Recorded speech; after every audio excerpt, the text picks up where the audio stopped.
بسم اللہ الرحمن الرحیم نحمده ونصلی ونسلم علی رسولہ الکریم اما بعد. میرے عزیزو، جو مضمون بیان کیا جا رہا ہے وہ بہت اہم ہے اور بڑی ضرورت کا ہے. لوگ ان چیزوں میں بیچارے بہت زیادہ پریشان ہیں اور اس طرف ذہن نہیں جاتا جو ایک خاص بنیادی وجہ ہے جس کی وجہ سے صورت پیش آتی ہے. بہرحال میں نے کل وعدہ کیا اور کل ہی ارادہ تھا کہ یہ علامات کچھ بیان کروں، لیکن چلو آج سن لیجئے. یہ جو جنات و سحر و جادو اور اسی طرح نظر بد، نظر خود اتنی خطرناک چیز ہے. نظر بد اکثر من یموت فی هذه الامة بعد قضاء اللہ وقدرہ بالعین. نظر بد سے قیامت سے پہلے ایسے حالات ہوں گے کہ امت میں بہت بڑی تعداد میں لوگ وفات پائیں گے. نظر لگی، طبیعت میں بے چینی ہوئی، گھبراہٹ سی، الجھن سی، بے چینی سی، اور وہ پھر نظر بیماری کی شکل میں بدلی اور تبدیل ہوتے ہوتے یہاں تک کہ ڈاکٹر اور ادھر ادھر جا کے کچھ علاج، معالجے، انجیکشن، درد کی ٹیبلٹ، یہ وہ فلاں لی. نتیجہ یہ ہوا کہ بیماری بڑھتی گئی کیونکہ بیماری تو تھی نہیں. اسی لیے آپ دیکھو کتنی مرتبہ ایسا ہوتا ہے کہ جاؤ چیک اپ کرا رہے ہیں، یہ چیک اپ وہ چیک اپ، کچھ نہیں آ رہا ہے، اور تکلیف اور درد اور پریشانی اور بے چینی اور گھبراہٹ اپنی جگہ کے اوپر. میرے بھائیوں، میرے عزیزوں اور میری ماں بہنوں، یہ جو مضمون میں بیان کر رہا ہوں کہ گھروں میں اختلافات اور لڑائیوں کی وجوہات میں سے بہت بڑی وجہ ایک یہ ہے: استعینوا علی قضاء حوائجکم بالسر والکتمان او کما قال رسول اللہ صلی اللہ علیہ وسلم. مضمون اور مفہوم اس طرح کا ہے جی کہ اپنے جو مقاصد ہوں ان کو اگر تکمیل تک پہنچانا چاہتے ہو تو سر، رازداری کے ساتھ. بچے کی تعریف کیے جا رہے ہیں. اب کسی کا بچہ ماشاءاللہ ہوشیار ہے اور قرآن اچھا حفظ کرتا ہے، جہاں جاتی ہے، جس محفل میں جائے گی، جہاں جائے گی، رشتہ داریوں میں سب جگہ اپنے بچے کی تعریف. بھائی یہ سب اتنی تعریفیں مت کرو. کسی کی نظر لگ گئی اگر تو بچہ بیٹھ جائے گا. اچانک جانا بند کر دیا، اچانک یاد کرنا بند کر دیا، مدرسے نہیں جاتا، دل نہیں لگ رہا، یہ کہہ رہا ہے، مار رہے ہیں، یہ کر رہے ہیں، لیکن یہ کہہ رہا میں نہیں جاؤں گا. اللہ کے بندے نظر قدم کرو. اب دم کب کریں جب کچھ پتا ہو کہ یہ چیزیں بھی کچھ ہوتی ہے. میں اپنے بچے کو مرتبہ پڑھا رہا تھا اور سفر میں تھا میرے ساتھ. بظاہر پڑھنا چھوڑنے کے لیے کہہ رہا تو میں نے کہا بھائی پڑھنا تو نہیں چھوڑنے دوں گا میں تو اسکولوں کالجوں والا آدمی نہیں ہوں کہ تمہیں فسق و فجور کے ماحول کے اندر دھکیل دوں. اللہ کے بندے بن کے زندگی گزارنی ہے، یہ میری تمنا ہے اور اس تمنا کے لیے آخری لمحے تک کوشش کروں گا. چلو مدرسے میں نہیں پڑھتے، میرے ساتھ پڑھو. سفر میں، حضر میں، ہندوستان، گجرات میں، کشمیر میں، جہاں جو بہرحال ایک مرتبہ وہ کہنے لگا کہ میری تو سمجھ میں نہیں آ رہا کیا آپ سمجھا رہے ہیں. ایک مرتبہ میں نے سمجھایا، دوسری مرتبہ سمجھایا. اصول الشاشی ایک کتاب ہے، میں سوچ رہا ہوں یہ کیا ہو گیا اس کو اچانک سے. پھر چنانچہ میں نے نظر قدم کیا. نظر قدم کرنے کے بعد سمجھایا تو اس نے کہا آپ سمجھ میں آ گیا. تو میرے عزیزو، میرے بھائیو، ساری چیزیں ہیں. آپ خوشی کی زندگی گزار رہے ہو اور خوب ادھر ادھر اپنا چرچے کر رہے ہو، میرا شوہر ایسا، میری بیوی ایسی، اور وہ ایسی، اور یہ ایسا اور فلاں. تو چنانچہ جو اندر میں انسان کی ایک مادہ ہے اور بہت سو میں خاص یہ تاثیر ہوتی ہے. ہاں بہرحال تو نظر لگ گئی. اب اچانک سے حالات بگڑنے شروع ہوئے، یا کسی کو حسد ہوا جی، بڑے فون پہ باتیں اور بڑا ملنا جلنا اور کزن ہی تو ہے اور فلاں ہی تو ہے جی، خاندانوں میں چچا زاد، مامو زاد، تایا زاد، بھائیوں بہنوں سے مل رہے. حسد ہوا کہ یہ اس کی بیوی کیسے بن گئی، یہ تو میرے پاس آنی چاہیے تھی. اسے حسد ہوا دوسرے کو. بالآخر ایک دوسرے کے اوپر جادو وادو کرایا، جنات اور یہ سارے معاملات ہوئے جی. یا کبھی جنات بھی ہوتے ہیں. حضرت تھانوی قدس روح کے پورے میرے پاس 4-5 کتابیں لیے بیٹھا ہوں ابھی جو آپ لوگوں کو بیان کر رہا ہوں. 4-5 کتابوں کا خلاصہ پیش کر رہا ہوں جو سامنے ہے. ہاں حضرت نے لکھا ہے کہ جنات شہوت کی وجہ سے بہت زیادہ تعلق پیدا کرتے ہیں عورت کے ساتھ. تو کیوں ایسا موقع دیتی ہو؟ ننگے سر کیوں گھر میں پھرتی ہو؟ ٹوائلٹ باتھ روم میں ایسے ننگے سر کیوں آتی جاتی ہو؟ شوہر بیوی بالکل ننگے بدن ہو کے کیوں ملتے ہیں؟ جو ان کو چانس ملا اور موقع ملے بدن میں گھسنے کا. مستند علاج قرآنی میں پورا مدلل مضمون لکھا ہے کہ کس طرح بدن میں گھس جاتے ہیں. اور وہ عورت ایک صحابیہ جس نے نبی کریم صلی اللہ علیہ وسلم کی بارگاہ میں آ کے یہ بات پیش کی تھی کہ مجھے دورہ پڑتا ہے اور میرے لیے دعا کر دیں کہ لباس میرا نہ اتر جائے. ابن حجر اسقلانی رحمہ اللہ، ابن القیم کسی ایک نے لکھا ہے اس کی شرح میں کہ اس کو اس بات کا ڈر تھا کہ یہ جو جن خبیث ہے یہ مجھے ننگا نہ کر دے. اور پتہ نہیں کتنی روایات ہیں، بہت سارے مضامین ہیں، سب تفصیلات ہیں. خیر آج تو مجھے خاص علامات بتانی ہے. بہرحال میں کہنا چاہتا ہوں میرے عزیزوں، میرے بھائیوں، ان باتوں کو وہمی نہ کہو اور توہم نہ کہو. صبح شام نہ نمازیں ڈھنگ سے پڑھتے ہو، نہ اوراد و بدائت پڑھتے ہو، نہ آیات قرآنیہ، نہ تلاوت قرآن، نہ ذکر و اذکار. یہ جو خبیث ارواح کے ذریعے سے تسلط اور مسلط ہم پر کر کے اور ہمارا حال بگاڑا جاتا ہے، اس کا علاج ہی سب سے اعلیٰ قرآن کریم اور دعائیں اور تعوذات ہے. وہ جو کافر لوگ وغیرہ کرتے ہیں وہ تو ان کو خوش کر دیتے ہیں، تو وہ تھوڑی دیر کے لیے ہم کو چھوڑ کے چلی جاتی ہے وہ چیزیں. خیر پھر سے کہتا ہوں، نظر ثانی کیجئے جو آپ کو ایک دوسرے پہ غصہ آ رہا ہے اور جو طبیعت میں بگاڑ پیدا ہو رہا ہے اور جو ایک دوسرے کے خلاف ہر وقت آگ ببولا ہو، نظر ثانی کرو اس پر اور غور کرنے کے بعد ذرا رخ شریعہ چلاؤ اور سورہ اخلاص، سورہ فلق، سورہ ناس کو پڑھو، آیت الکرسی پڑھو، سورہ بقرہ پڑھو چند دن، اور پھر دیکھو گھر کا نقشہ کیسے پلٹتا ہے. بندے ناچیز آج تک کی زندگی کے جو واقعات سامنے آئے ان کی روشنی میں کہہ سکتا ہے کہ 75 to 80% یہی حالات ہیں جس کی وجہ سے صورتحال گھروں میں بگڑی ہے. چلو جو وعدہ تھا آج اسے وہ ذرا پورا کر لوں. سنو علامات. نمبر 1، ذہنی کسی سوچ اور فکر میں بغیر کسی خاص وجہ کے ہر وقت مشغول رہنا، یہاں تک کہ دماغی طور پر حد درجہ تھکاوٹ اور گراوٹ پیدا ہو جائے. انگریزی زبان میں پوچھتا ہوں جب کوئی ایسا آتا ہے کہ بھائی are you thinking about something deeply, کچھ بارے میں سوچتے ہو، حالانکہ کوئی خاص بات ہے نہیں سوچنے کی، سوچ لگ گئی بس دیر تک سوچے جا رہا ہے، دیر تک سوچی جا رہی ہے، یوں نہ ہو جائے اور وہ نہ ہو جائے، یہ ہو جائے اور وہ ہو جائے، اور دماغ گرم ہو رہا ہے، غرق ہے، ڈوبا ہوا ہے سوچ میں. یہ نشانی ہے آپ نارمل نہیں ہیں، آپ کا معاملہ طبی فطری نہیں ہے، مرض و بیماری نہیں ہے. نمبر 2، سینے پر ایک قسم کا بھاری پن اور خاص طور پہ بھوک محسوس نہ ہونا، بلکہ بظاہر پیٹ کے اندر گیس کی کیفیت بنے رہنا. یہ دراصل وہ نہیں ہے، یہ کچھ اور ہے اندر میں. نمبر 3، دل میں بلا کسی خاص وجہ کے ہر وقت گھبراہٹ کا رہنا. نمبر 4، کسی ناگوار واقعہ پیش آنے، مثلا کسی کی موت یا ہارٹ اٹیک وغیرہ کی خبر سن لینے سے طبیعت کا انتہائی بے چین ہو جانا اور ایسا لگنا کہ جیسے چیزیں مجھ کو ابھی پیش آنے والی ہیں. کسی بیمار کی عیادت یا جنازے میں شرکت یا کسی نومولود بچے کے گھر پر آمد و رفت وغیرہ سے طبیعت میں ایک طرح کی بے چینی اور پریشانی پیدا ہونے لگے. 5، سوتے وقت میں دیر تک نیند نہ آنا اور اس وقت خاص طور پر دل و دماغ پر کسی سوچ اور فکر کا مسلط ہونا. نمبر 6، سر میں عام طور پر درد اور بے چینی کی کیفیت رہنا. بے چینی ایک عجیب قسم کی unknown fear، سمجھ میں نہیں آ رہا کیا ڈر ہے، کیا بے چینی ہے، کس چیز کی ہے، مگر ہے. نمبر 7، ڈراؤنے خواب نظر آنا، خاص طور سے اوپر سے نیچے گرنا یا نجاست و پاخانے گندے اور مردے یا کفن دفن، یہ ساری چیزیں بھی اس کی نشانی ہے. نمبر 8، طبیعت میں ایسی اداسی رہنا کہ کسی کام میں دل نہ رکھتا ہو، جو بھی کام شروع میں شوق و ذوق سے شروع کیا جاتا ہو اس کی طرف سے جلدی ہی طبیعت میں نفرت پیدا ہو کر اسے چھوڑ دینا. اور انبساط، سرور، جیسے زندگی میں ہوتا ہے کہ ایک آدمی نارمل طبعی طور پر جو ہوتا ہے اگر اچھی خوشیوں کے موقع ہو تو وہی خوشی کے ساتھ، مگر اس کی طبیعت ہر وقت اچھال رہتی ہے. نمبر 9، اندھیرے میں رہنے یا لیٹنے یا سونے سے طبیعت میں وحشت اور گھبراہٹ پیدا ہونا. کچھ تھوڑی بہت لائٹ جلی ہو، ہاں جیسے ہی اندھیرا ہو تو گھبرانے لگنا، طبیعت شام ہوئی طبیعت گھبرانے لگی. نمبر 10، ہنسی خوشی کی مجلسوں اور محفلوں میں طبیعت میں ذرا انبساط و سرور، اور جیسے ہی یکسوئی ہو، خلوت ہو جی تو گھبراہٹ اور بے چینی شروع ہو جانا. میرے عزیزو، اگرچہ ان میں سے بعض علامات بیمار کے اندر بھی پائی جاتی ہیں، مگر مجموعی طور پر یہ علامتیں ان 3 چیزوں میں سے کسی ایک کے شکار کو بھی رہتی ہے. کون؟ جنات و جادو و نظر بد. ہاں، اور علامتیں سنو، اور سنو علامتیں.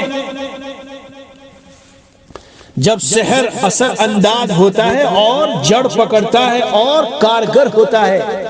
نمبر 1، شوہر و بیوی کی آپس کی محبت و الفت کی زندگی بالکل ختم، اچھی زندگی گزر رہی ہے، یکایک مرد عورت میں اختلافات، ناپسندیدگی، جھگڑے شروع، اور ایک دوسرے کی صورت بھی دیکھنا گوارا نہیں کرتے، بیزار، خراب لگنے لگتی ہے۔ شوہر کو جی اپنی بیوی کی اور بیوی کو اپنے شوہر کی صورت بھی دیکھنا گوارا نہیں ہوتا، اگر نام بھی کوئی لیتے تو آگ جل کے بگولا ہو جائے، بری حالت ہو جائے۔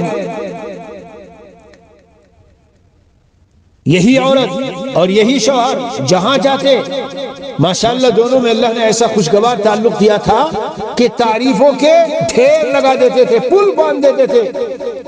مگر جب سے یہ جادو کرایا گیا یا جنات، کوئی جن اس عورت پر، اس کی بیوی پر عاشق ہوا اور اس کے ساتھ ہم بستری کرنے لگا، کرتے ہیں۔ حضرت تھانوی نے، مجدد تھانوی نے لکھا ہے، میرے پاس کتاب میں لکھا ہوا ہے، سب کتابوں سے باتیں بول رہا ہوں۔ ہاں، اور بہت زیادہ ہے آج کل۔ بہرحال تو بس نفرت شروع، یا کبھی کبھی کیا ہوتا ہے، حضرت تھانوی قدس سرہ نے یہاں تک لکھا کہ اگر کوئی بچی ایسی ہو اس کا رشتہ کرنا بغیر بتائے ہوئے جائز نہیں۔ حضرت نے آگے لکھا کہ بہت سی بچیوں کے جب اس طرح رشتے کیے گئے تو شوہر جب ان کے پاس آیا، بس وہ جن صاحب آگے جو پہلے سے اس پر مسلط تھے اور ناک میں شوہر کے دم کر دیا اور اسے بالکل ایسا کر دیا کہ نامرد ہو جائے، کسی کام کا نہ رہے۔ یہ دور ہے، اس سے دور ہے، الگ ہے۔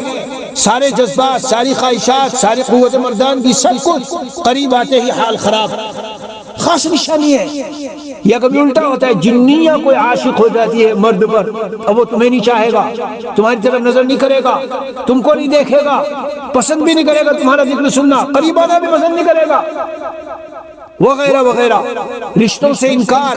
اچھی خاصی بچی ہے ماشاءاللہ، کوئی عیب نہیں، کوئی مسئلہ نہیں جی، لیکن کبھی تو ایسا ہوتا ہے کہ جیسے ہی کہیں رشتے کی بات اٹھی پہلے ہی سے انکار ہو رہا ہے، آتے ہی نہیں رشتے والے، اور اگر آ جاتے ہیں، اگر آ بھی جاتے ہیں تو جیسے ہی آئے دیکھنے کے بعد بالکل لا جواب، کوئی جواب نہیں،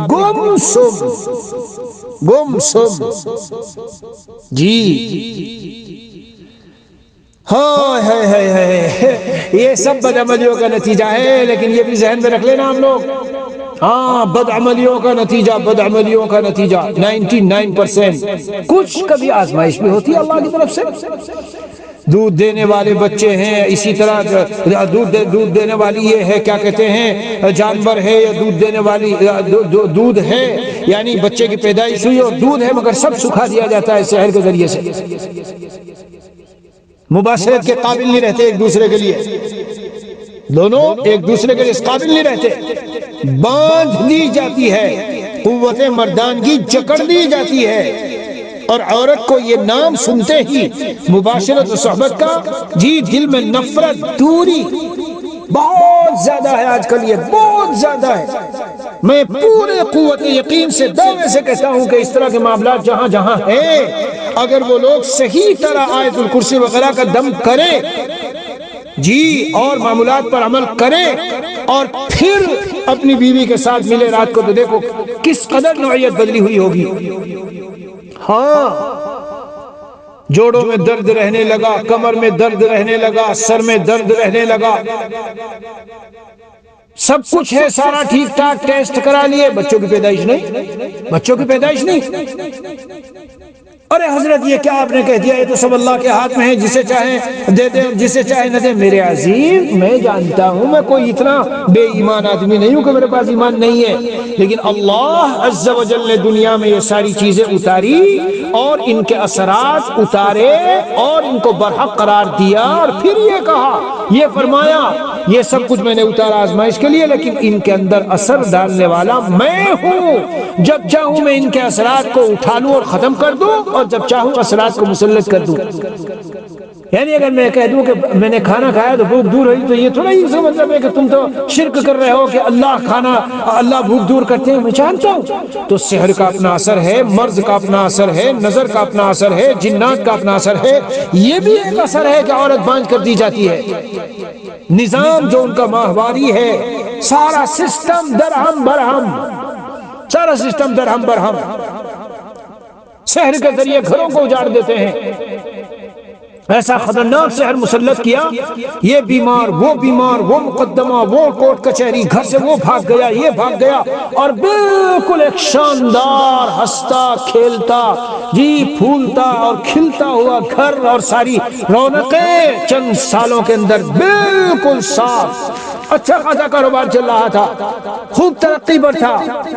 ہاں سب کچھ صاف کر دیا. یہ حضرت ہم تو ایمان والے، ہمارے ساتھ ایسا ہوگا؟ ہاں ہوگا، آزمائش ہوگی، اور کبھی آزمائش کے علاوہ اعمال کی سزا ہوتی ہے. اسی طرح ایسی بیماریاں، پہلے وہ سحر ہے لیکن سحر کے ذریعے ایسی بیماری مسلط کر دی جاتی ہے کہ بس آدمی مستقل صحت یاب ہو ہی نہیں پاتا، اور ڈاکٹروں پہ جاتا ہے وہ کہتے ہیں کہ تمہیں تو کچھ بھی نہیں نظر آتا. بہت اچھی جاب ملی ہوئی تھی، بہت اچھی بزنس چل رہی تھی، بہت سب کچھ ہو رہا تھا، لیکن ایسی کو ترکیب کی سحر وغیرہ کرا کر جی نوکری سے ختم کرا دیا گیا.